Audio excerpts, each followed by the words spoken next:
మన తెలంగాణలో మొట్టమొదటి ఫ్యాక్టరీ అవుట్లెట్ మన ముకుంద జ్యువెలర్స్ లో లైట్ వెయిట్ ఆభరణాలు కలెక్షన్స్ ఎన్నెన్నో అన్ని జ్యువెలరీస్ పై VA కేవలం 2 to 12% మాత్రమే. విచ్చేయండి ముకుంద జ్యువెలర్స్. అల్లూరు జిల్లా చింతపల్లి మండలం మోడూరులో సెల్ ఫోన్ మాట్లాడొద్దని వారించినందుకు భర్తని గొడ్డలతో కొట్టి అత్యంత దారుణంగా గాయపరిచినటువంటి ఉదంతం భర్త రాజారావు విశాఖ KGHలో చికిత్స పొందుతూ చనిపోయారు. మనము ప్రస్తుతం విశాఖ KGH దగ్గర ఉన్నాం. కనిపిస్తున్నటువంటి పర్సనే తన భర్తని గొడ్డలతో కొట్టి హత్య చేసినటువంటి పర్సన్.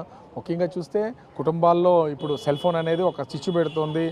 అపరిచిత వ్యక్తులతో మాట్లాడుతూ ఉన్నటువంటి నేపథ్యంలోనే ఇంట్లో ఉన్నటువంటి పిల్లల్ని భర్తని పట్టించుకోకుండా కంటిన్యూగా సెల్ ఫోన్ మాట్లాడుతున్నటువంటి నేపథ్యంలో సెల్ ఫోన్ మాట్లాడొద్దు, ఫోన్ తగ్గించని చెప్పినందు పాపానికి పడుకున్నటువంటి వ్యక్తి మీద గొడ్డలతో దాడి చేసి హత్య చేసే ప్రయత్నం అయితే చేసింది. ఈ దాడి చేసిన తర్వాత పక్కనే పడుకున్నటువంటి కొడుకు కూడా, కనీసం తండ్రి పక్కనే ఉన్నాడు కొడుకు ఆ సమయంలో, దాడి జరిగినటువంటి సమయంలో. కానీ కొడుకు కూడా తన తండ్రి గాయపడ్డాడు, అతనికి గొడ్డలతో తల్లి దాడి చేసింది అనేది ఒక గంట వరకు తెలియనటువంటి ఉదంతం అయితే ఇక్కడ చోటు చేసుకున్నటువంటి పరిస్థితి అయితే ఉంది. ఇక్కడ వాళ్ళ కూతురు కొడుకు ఇద్దరు ఉన్నారు. అసలు ఏం జరిగిందో వాళ్ళని అడుగుదాం. ఏం జరిగింది అసలు? మీ అమ్మ ఎందుకు మీ నాన్నని గొడ్డలతో కొట్టింది? సెల్ ఫోన్ మాట్లాడొద్దని చెప్పిందే కారణమా?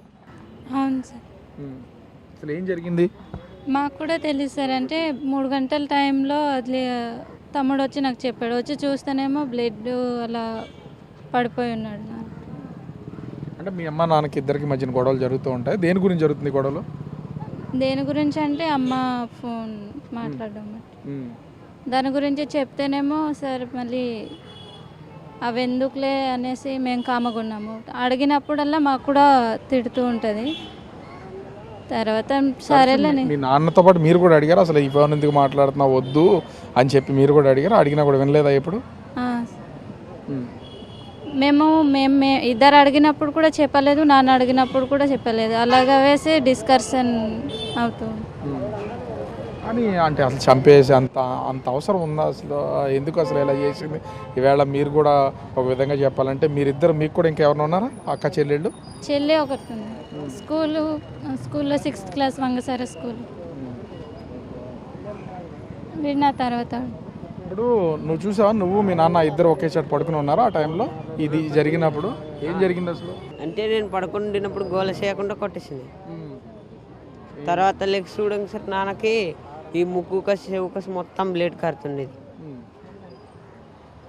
అప్పుడు చూసి మిగిలిన వాళ్ళకి చెప్పావా? తర్వాత 3 గంటల టైం మా అక్కలి చెప్పండి సార్, అక్కలి చెప్పింది బావాలి. అక్కడ నుంచి ఇక్కడ నేరుగా హాస్పిటల్కి తీసుకొచ్చారా మీరంతా? అంటే అసలు ఇది జరిగింది కదా, జరిగిన వెంటనే హాస్పిటల్కి తీసుకొచ్చారు? ఇక్కడ తీసుకొచ్చారు వేరే చోట తీసుకుని వెళ్ళాను సార్. చింతపల్లి నుంచి ఇక్కడ డైరెక్ట్ రాస్తాను. నాకేం తెలియదు ఇది.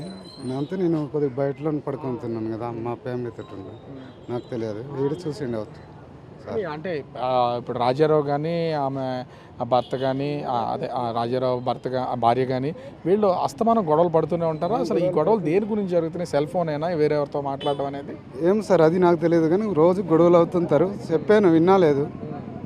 ఎప్పుడు చెప్పాను, మానేసాం వాళ్ళకి చెప్పి నేను మానేసాం. మా నాన్నతోటి చెప్పి మానేసడం బట్టి వాళ్ళు మీ ఇష్టం మరి మానేసాం. మేము ఎలాగ వండని మానేసాం సార్. అలా నువ్వు ఎప్పుడన్నా అంటే తరచూ ఇంట్లోనే ఉంటారు కదా సహజంగా, మీ పనులు చేసుకొచ్చుకున్నా మీ అమ్మ నాన్న ఉన్నా కూడా ఈ ఫోన్ మాట్లాడుతాం, కంటిన్యూగా ఫోన్ మాట్లాడుతూ ఉంటుందా మీ అమ్మ? అదే మీ నాన్న అడిగారా? మాట్లాడుతుంది కంటిన్యూ. అవతల సైడ్ ఎవరు మాట్లాడుతున్నారో తెలియదు కానీ సార్ వాళ్ళకు కూడా శిక్ష పడాలి. అసలు మీకు ఇప్పటివరకు తెలీదా అటు మీ అమ్మ ఎవరితో ఫోన్ మాట్లాడుతుంది ఏంటనే తెలియదా? తెలియదు. అంటే మొన్న నాన్నకు రీసెంట్గా ఇలా జరగడం బట్టి తెలిసింది. అవతల సైడ్ ఎవరు మాట్లాడుతున్నారో తెలియదు కానీ తనకు కూడా శిక్ష పడాలి. మీరు ఇప్పుడు కేసు పెట్టారా? పోలీసులకి ఏమన్నా చెప్పారా? చెప్పాము సార్. ఖచ్చితంగా అసలు ఇప్పుడు ఇలా జరుగుతుంది, ఫోన్ వల్లే ఆమె ఆ ఫోన్ మాట్లాడొద్దని చెప్పాడనే ఉద్దేశంతోనే కనీసం 3 పిల్లలు ఉన్నారు, కట్టుకున్న భర్త ఎన్నో సంవత్సరాల నుంచి కలిసి జీవిస్తున్నారు, అయినా కూడా ఇంత దారుణంగా చంపేసింది. ఏంటి అసలు ఆ పరిస్థితి, ఆ ఫ్యామిలీ పరిస్థితి? ఫస్ట్ ఆఫ్ ఆల్ ఆమె ఎప్పటి నుంచో మా ఫ్యామిలీ మెంబర్ అండి అతను. మేము కూడా ఎప్పటి నుంచో ఇలా జరుగుతుందని మా బ్రదర్ కూడా చెప్పారు. అయినా చెప్పడం కూడా జరిగింది.